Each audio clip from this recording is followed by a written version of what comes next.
நாளை மறுநாள் திங்கட்கிழமை 20/4/2026 அக்ஷய திருதியை சித்திரை மாதத்தில் அமாவாசைக்கு பிறகு வருகின்ற அந்த 3வது நாள் திருதியை திதியாகும். இந்த நாளையே அக்ஷய திருதியை திதியாக நாம் அனுஷ்டித்து வருகிறோம்.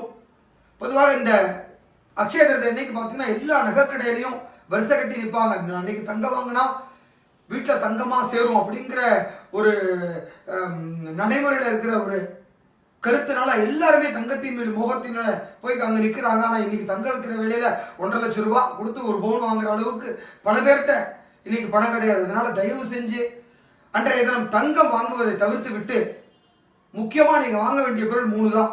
மங்களகரமான 3 பொருள். ஒன்று மஞ்சள் பொடியை வாங்கணும், கல் உப்பு வாங்குங்க.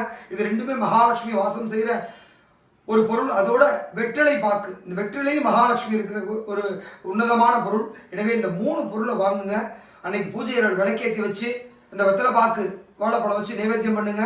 கையோடு அதை வாங்கிட்டு வர உப்பையும் மஞ்சள் பொடியையும் சாமி ரூம்ல வச்சு பூஜை ரூம்ல அன்னைக்கு ஒரு நாள் வைங்க.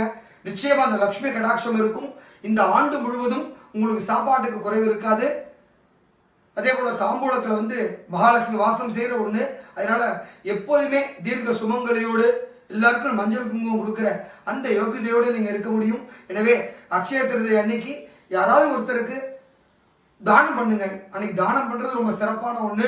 ஏதாவது ஒரு 1/2 கிலோ அரிசியை கோவிலுக்கு தானமாக கொடுக்கலாம். இல்லை ஒரு முதியோர்களுக்கோ இல்லை மாற்றுத்திறனாளிக்கோ ஒரு வேளை சாப்பாடு கொடுக்கலாம்.